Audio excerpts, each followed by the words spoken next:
Hi friends, నా పేరు Venkatesh. Welcome to ready channel chill bro updates 2.4. First వీడియోకి like కొట్టండి, రీచ్ ఎక్కువ పెరుగుతుంది. ఇంకా సబ్స్క్రైబ్ చేయకపోతే సబ్స్క్రైబ్ చేయండి. ఇంకా నిన్న ఏదైతే షూటింగ్ జరిగిందో దాని అప్డేట్స్ అన్నీ ఈ వీడియోలో ఉంటాయి. ఒక 3 minutesలో అన్నీ చెప్పేస్తారు. ఎందుకంటే ప్రోమో చూసిన తర్వాత కొంతమంది కొన్ని డౌట్లు వచ్చాయి. కళ్యాణ్ ఎలిమినేట్ అయిపోయాడు ఏంటి బ్రో అని మెసేజ్ చేశారు. కళ్యాణ్ ఎందుకు ఎలిమినేట్ అవుతాడు, అది ప్రాంక్ అని నిన్నే చెప్పా, మీరు విన్నట్లేరు. ఇప్పుడు చెప్పేస్తా అన్నీ. మీరు ప్రోమో చూశారు కదా, మీకు ఒక ఐడియా వచ్చి ఉంటుంది ఏం జరిగింది నిన్న అని. దాని రిలేటెడ్గానే ఇప్పుడు ఉంటాయి. ఫస్ట్ వచ్చేసి అందరూ వచ్చారు, ఎక్స్ కంటెస్టెంట్స్ అందరూ వచ్చారు, ఫైవ్ స్టోమ్స్ అందరూ వచ్చేసారు, ఎవ్వరూ మిస్ అవ్వలేదు. మాస్క్ మ్యాన్ కూడా వచ్చాడు, రమ్య కూడా వచ్చింది, ఆయిషా వచ్చింది. ఇంకా ఆ తర్వాత కంటెస్టెంట్స్ ఫ్యామిలీ మెంబర్స్ వచ్చేసి అందరికీ వాళ్ళ అమ్మా నాన్నే వచ్చారు. డీమన్కి వాళ్ళ అమ్మా నాన్న, కళ్యాణ్కి వాళ్ళ అమ్మా నాన్న, ఇమానువల్కి వాళ్ళ అమ్మా నాన్న, తనుజాకి ముట్టుకు వాళ్ళ అమ్మ అలాగే వాళ్ళ చెల్లెలు, ఇంకా ఇక్కడ సంజన గారికి వచ్చేసి వాళ్ళ అమ్మ అలాగే వాళ్ళ హస్బెండ్, వీళ్ళైతే వచ్చారు. ఇంకా ఫస్ట్ ఒకరిని ఒకరు ఇమిటేట్ చేయాలి కదా, ప్రతి సీజన్లో జరిగేదే. విన్నరు అదే డీమన్ విన్నర్ అయ్యాడంటే ఎలా రియాక్ట్ అవుతాడు అని. ఇప్పుడు ఇమానువల్ ప్రోమోలో చూశారు కదా ఎలా రియాక్ట్ అవుతారని. ఇమానువల్ వచ్చేసి డీమన్ ఎలా విన్నర్ అయితే రియాక్ట్ అయ్యాడో చూపించాడు. ఆ తర్వాత కళ్యాణ్ వచ్చేసి సంజన గారు ఎలా విన్నర్ అయితే రియాక్ట్ అవుతాడో చూపించారు.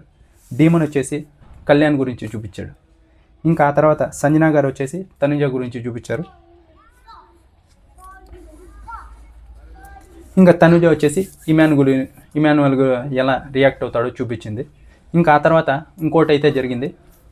టాప్ 5 కంటెస్టెంట్స్ ఉన్నారు కదా, మీకు ఏది హౌస్లో ఫేవరెట్ ప్లేస్ అని అంటే కళ్యాణ్ వచ్చేసి కెప్టెన్ రూమ్ అని చెప్పాడు. ఎందుకంటే అక్కడే ఎక్కువ పడుకున్నారు వాళ్ళు, ఇమానువల్, డీమన్, కళ్యాణ్ ఎప్పుడు చూసినా అక్కడే ముచ్చట్లు పెడుతూ ఉంటారు. ఇమానువల్ వచ్చేసి వాష్రూమ్, అన్నకి వాష్రూమా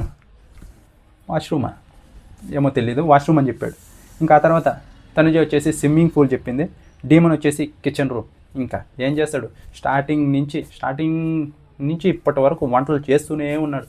ఏదన్నా ఒక గిఫ్ట్ ఇవ్వాలి ఖచ్చితంగా డీమన్కి, చిరాకు పడకుండా వంట చేసిన దానికి. ఈ సీజన్లో అంతా క్యాష్ ప్రైజ్ పెంచితే పర్వాలేదంటారా. ఇంకా ఆ తర్వాత సంజన గారు అదంతా లేదు, ఈ బిగ్ బాస్ ఇల్లే నా ఫేవరెట్, నాకు అన్ని చోట్ల నేను ఫేవరెటే అని చెప్పారు. ఇంకా ఆ తర్వాత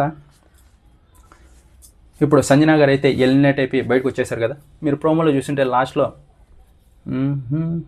మాధురి గారి పక్కన సంజన గారు ఉన్నారు. ఎడిటర్ చూసుకోలేదు, వేసాడు క్లిప్, ఆ క్లిప్ కూడా. సంజన గారు ఎలిమినేట్ అయింది ఎలా అంటే, శ్రీకాంత్ గారు ఉన్నారు కదా, వాళ్ళ హౌస్లోకి వెళ్ళినప్పుడు కొంతమంది డ్యాన్సర్స్ వెళ్ళారే, అప్పుడైతే ఆమెను బయటికి తీసుకొని వచ్చారు. ఇంకా ఆ తర్వాత ఒక రోబోని చూశారు కదా, దాంతో కొంచెం ఫన్ క్రియేట్ చేయించారు. ఇది వెళ్ళి ఇమానువల్ అన్ననే బయటికి తీసుకొని వచ్చింది. వీళ్ళందరికైతే క్యాష్ ప్రైజ్ అయితే ఏం ఆఫర్ చేయలేదు, ఇద్దరిని బయటికి తీసుకొని వచ్చేసారు. ఇంకా ఆ తర్వాత అక్కడ వైట్ షర్ట్స్ చెప్పాను కదా, అవి ఇచ్చినప్పుడు సేపు అన్సేపు అలా ర్యాస్ పంపించారు అని చెప్పి అక్కడికి వెళ్ళి కళ్యాణ్ నువ్వు ఎలిమినేట్ అయిపోయావు బయటికి రాని శ్రీకాంత్ గారు చెప్పారంట. అప్పుడైతే ఫుల్ ఎమోషనల్ అయ్యాడు, ఏడ్చాడని చెప్పా కదా, అదే మీరు లాస్ట్లో అక్కడ చూశారు. అంతే, నిన్నటి వరకు అయితే ఇది జరిగింది. ఇంకా టాప్ 3 ఉన్నారు. ఈ టాప్ 3లో ఇంకొక 1 hourలో షూటింగ్ అయితే స్టార్ట్ అవుతుంది. మనకు ఒక 8:30కి క్లియర్గా అప్డేట్ వచ్చేసింది విన్నర్ ఎవరు అని. ఈరోజు జరిగిండేదాన్ని మళ్ళీ నిన్న జరిగిండే 2 యాడ్ చేసి నైట్ ఒక 10కి పూర్తయిపోతుంది ఎపిసోడ్ ఈరోజు.